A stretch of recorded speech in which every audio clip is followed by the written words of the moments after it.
Welcome to the last month of 2025. Already this year. I know probably every year you're like me, where we're like, where did the year go? But literally, this year seems to have flown by. We are looking at the last 4 weeks of 2025. If you are watching me on the day that this is recorded. And we are, looking forward to 2026 already. I am Dawn Marie Morris. Of course, I'm the Chief Training Officer of the World Class Training Institute, and this is the Leaders Lounge. This is where we come to talk about all things related to helping our leaders to be their best personal and professional selves. So, everything that you can think of from what we're talking about today, which is going to be a new way of delegating, to emotional intelligence, to all of the leadership skills you need, like systems thinking, conflict resolution skills, visioning, developing leaders from a collaborative standpoint, which is why we utilize DISC, still one of the best personality assessments on the market. We also work with your teams if you have specific areas of challenge that you want us to address and you want us to build a customized training specifically for you. We are here for you to do that as well. We do time management training. We do all of the skill sets that are in the human capital realm so that you and your organization are maximized. So please check out our website at worldclasstraining.net. We also have a new emotional quotient assessment that is available for you, so you can know where you are emotionally this season.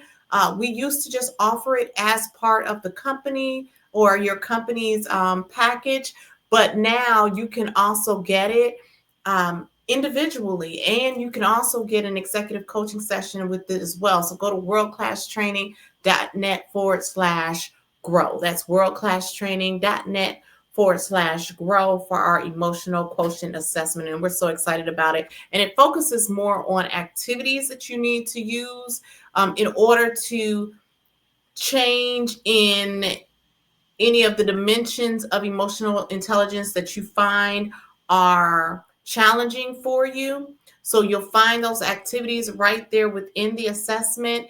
And again, if in fact you say, I need additional help, please reach out because there's another option where you can get a 1-hour coaching session along with the emotional intelligence assessment. So take advantage of that at worldclasstraining.net/grow. And then, of course, please make sure to pick up our book, which is Unpacking Agape, the 7 Languages of Intentional Leadership, at worldclasstraining.net/agape. The microphone is in the way of it just a tad, but you all can see it back there. Yes. So, of course, leadership and servant leadership in particular, which is what agape leadership centers around and is the kind of foundational principle of agape leadership, shows up by behavior, which is why we call it the 7 languages of intentional leadership. And let me just say that again. So language to me is best demonstrated by behavior. So in the book are 7 behaviors that we're calling languages that if you're operating from a place of servant leadership, you will demonstrate. So please make sure to pick that up as well at worldclasstraining.net/agape. And then finally, before we get into our topic today, we have some great merch available. We had a program called the Business to Business Development Accelerator that helps leaders and helps entrepreneurs and sales leaders to strategize and get connected to different AI tools and different people to be ready for 2026. And we have some merch that is still available. You can go to worldclasstraining.net/grow for that as well. and then check out our merch that is available also. Okay. So those are our kind of PSAs. And now we're going to get into our topic for the day. So I'm excited about this one because artificial intelligence, we know, is here and it is here to stay unless something happens, because we know life can show up and things can get a little different, right? But for right now, artificial intelligence is taking off like a light ship, like a rocket ship, similar to how when the World Wide Web, WWW, first came around several years ago, and everybody was like, oh, it's this new thing called the World Wide Web. I still remember my husband at the time showing me the World Wide Web, and I was like, what is this thing? And now it is just a part of our lives. And so the same thing exists with artificial intelligence. AI is here. And when I think about my use of artificial intelligence, because I do use it regularly, I love to use it for brainstorming. I use it for development of certain projects that I have. And it is a useful tool. You know, I know some people are not big favors of it. But I think that it is a useful tool. I don't think that it should be overutilized. It's just like anything in life, you have to find the balance. You shouldn't use it so much where people don't even know you. But what I was sharing with a friend of mine yesterday was that I used AI for a video recently, and I got more loves on that video that was not me actually talking. It looked like me. It appeared to be me, but I wasn't the one who actually spoke through that video. But I did communicate the message that I wanted to convey to the AI platform, and the AI platform generated the result and was able to make it look like I was the one actually walking and talking in that video. So amazing, amazing thing. It's called Sora, and I'm sure some people may be familiar with it now.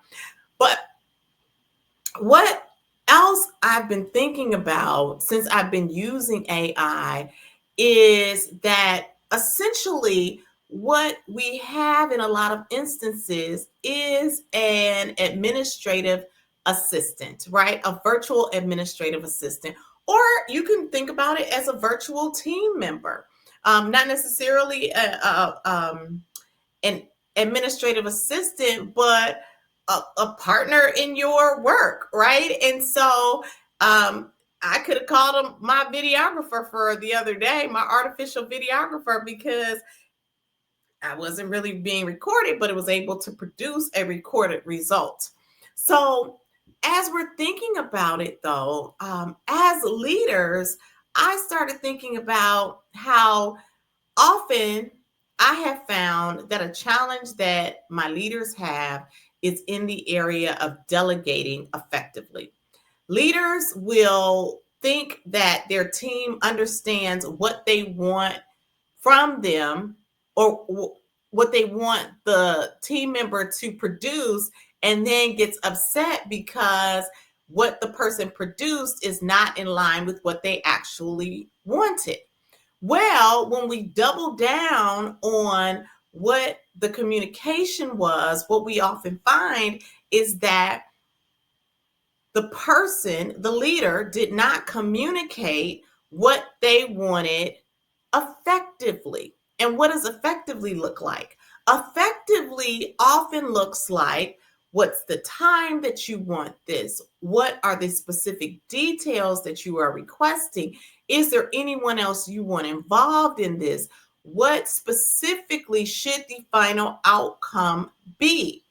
So if you're building a wall, for instance, and you want the wall to be 6 feet tall, made of red bricks, aligned against the east side of the building, and produced by next Friday, which would be December the 12th, then what must be communicated are all of those details. And then if I also want you to involve Jan and Paul and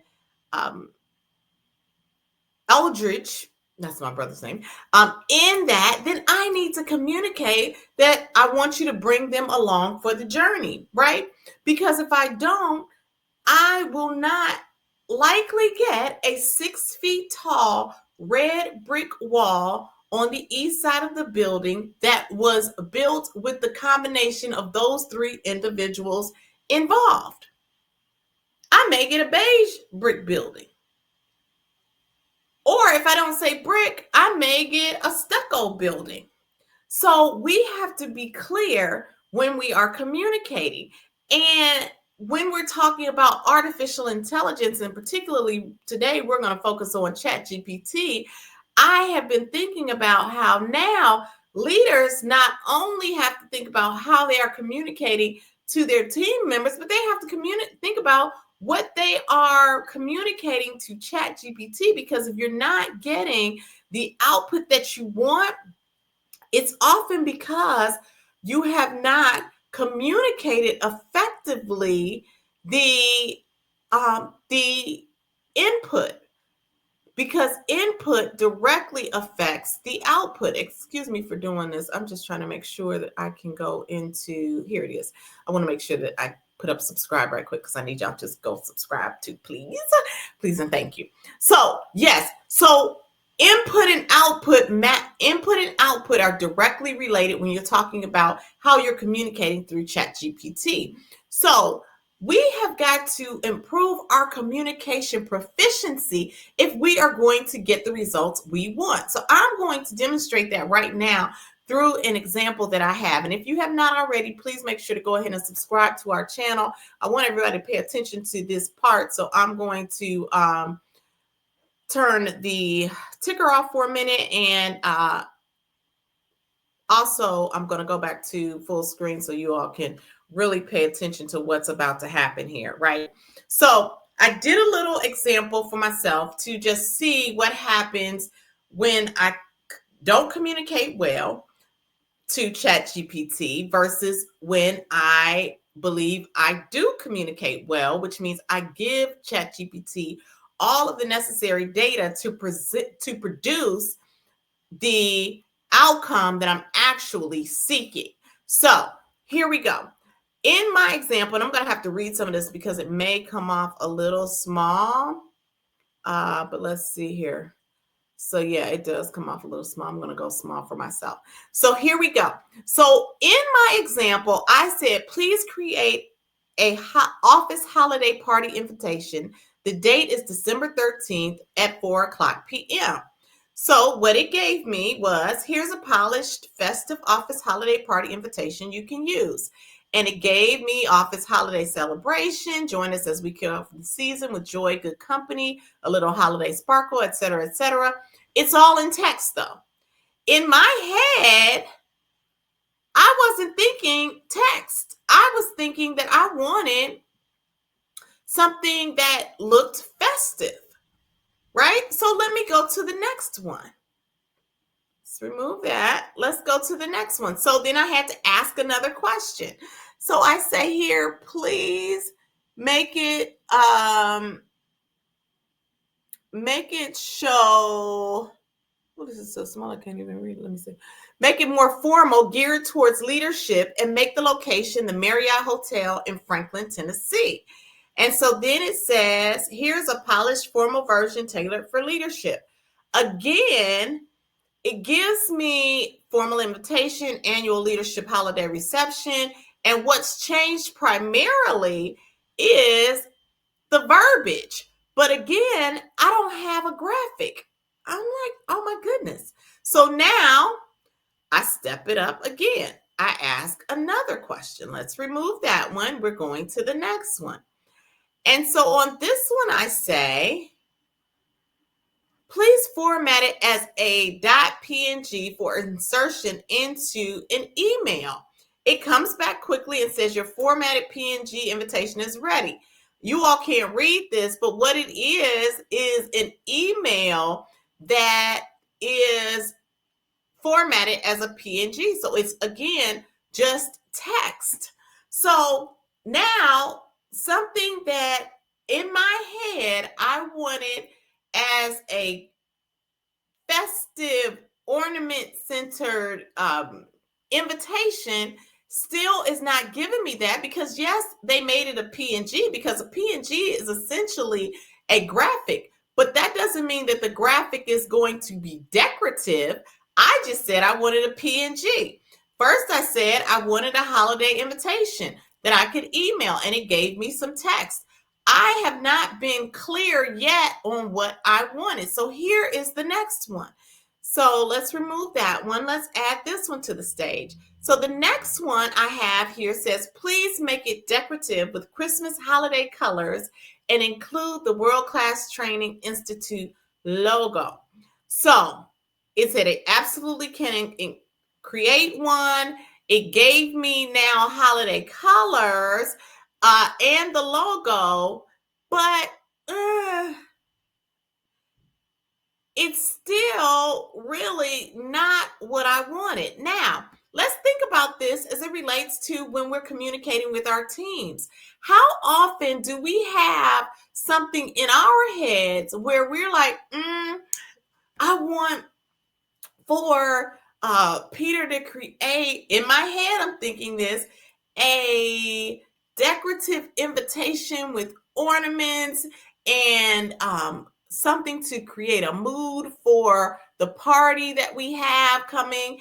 And I go to that I'm going to email to everyone. And I go to Peter and I say what I said there. Hey, Peter, can you create an email for our leadership team to send out for the holiday party? And Peter does just that. It's a holiday. He tells us the location. He tells us a holiday party. He sends it out, but it is not in line with what I wanted, but I was not clear in my ask. So not only did I not get the deliverable, but I have also wasted time, because how many times, how many iterations of this do we have here? 1, 2, 3, 4. 4 different iterations of this holiday themed party invitation. None of them actually the one close to what I want, because I have not communicated effectively. And then, because as a leader, I don't like conflict, I just go and I may tell a friend or I may tell a colleague, oh, Peter cannot do anything. I asked him to do an invitation and this is what he gave me. Well, no, Peter delivered what I wanted. Now, the difference between ChatGPT and typically our leader subordinate relationships is that ChatGPT will come back and ask the next question. Hey, do you want me to do it with more festive colors? Do you want me to add the location? Would you mind giving me my logo, giving me your logo so that I can add it? Oftentimes our team members, however, are shy or do not know or think you may get upset if you come back and you're asking additional questions. So there's no real meeting of the minds in our teams. So we have to think about how we're communicating to our teams the same way we have to think about how we're communicating to ChatGPT. I could have gotten the result that I wanted if up front I had communicated all of the necessary details. And in my last example, I did exactly that. So let's watch. So here we go. So in my last example, this is what I said. Let's see here. We're going here. We're adding it back. And I'm going to make it big. Here we go. So I went to my phone's ChatGPT and I said, let me give all of the information up front. So I said, please create a decorative invitation for a holiday party for leadership team at the Marriott in Franklin, Tennessee on December the 13th at 4:00 p.m.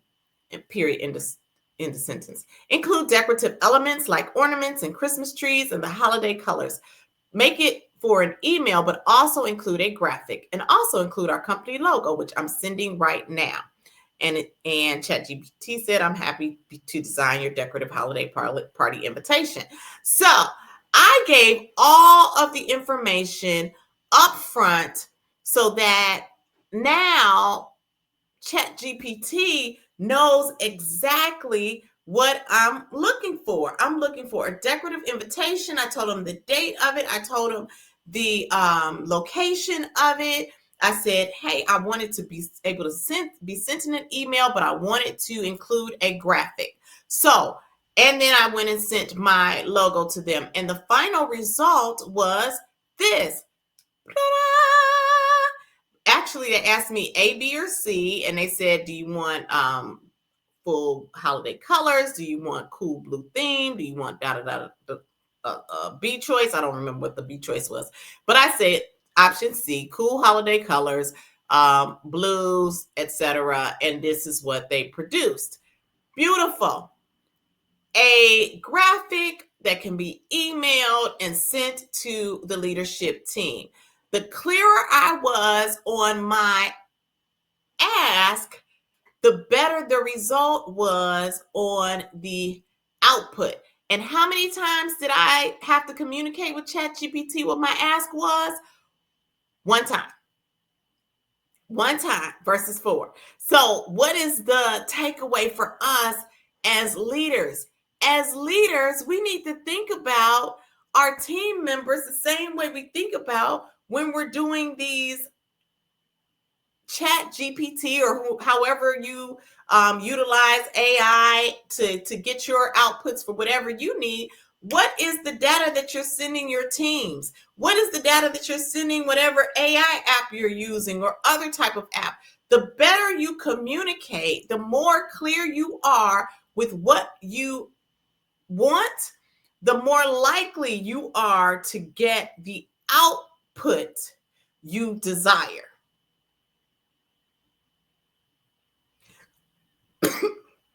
Excuse me. Excuse me.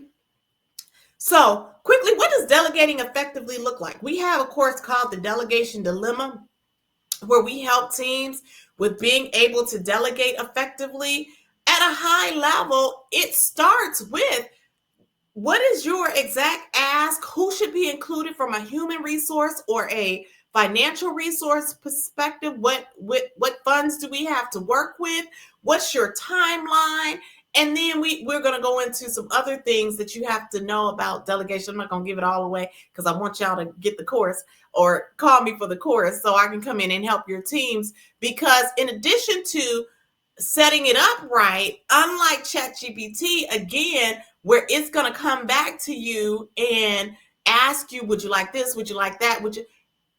As a leader, your responsibility is to be on the front end of that. So we talk about what are the timelines you need to establish with your team members? What are the appropriate checkpoints? How do you avoid micromanaging or dirty delegation when you are leading your teams? These are just some of the things that we talk about, because oftentimes leaders think, oh, I've got the job of a leader, or a senior level person will put somebody in leadership and think because they have the job of a leader that they know how to delegate effectively. And that is so not the case. And it is a big sore spot in place for conflict in the team, either internal or external. Internal because the leader is continuing to go home and they are thinking at the end of the day, how did I hire this person? They're not producing what I want, when in effect the leader was not clear on the directions that they wanted to employ with their team members. So we got to think about our communication proficiency. AI has shown a light on our need to communicate effectively so that we get the outcomes that we desire. So think about this the next time that you are using ChatGPT or some other AI application in order to produce a result. Are you being clear? And then when you're talking to your team member, think about it as if you were communicating to a chat. Think about your team member, not it. Think about your team member as if you were communicating to a chat GPT. Are you being clear in your ask? And if you are not, what adjustments do you need to make so that your output or their output is in line with your desired expectation? And as leaders, we know anyway, we have to inspect what we expect, which that's a different show, different topic, but it's in line with delegation. So if you hire me for the delegation dilemma, I will definitely include that in our training. All right. So I hope this was helpful for you all today. Again, make sure that you go pick up Unpacking Agape, the 7 languages of intentional leadership at worldclasstraining.net/agape. That's worldclasstraining.net/agape. Go to our worldclasstraining.net/grow, worldclasstraining.net/grow for your emotional quotient assessment so that you can know where you are emotionally. And then also go to get our merch at worldclasstraining.net/grow as well. And it says there, save on merch with code B2B Sweat. Code B2B Sweat. All right. And I'll make sure that that code is working as soon as this wraps up. All right. So it's always been my pleasure. Remember, the World Class Training Institute, we exist to maximize your organization's greatest resource, which is human capital. We do that through the delivery of leadership and professional development training programs. And at the Leaders Lounge, we're here to expand our bandwidth to leaders with all things to help you all to grow and be your best personally and professionally. So until next time, always remember at the Leaders Lounge and at the World Class Training Institute, when you're better, we're absolutely better. Take care.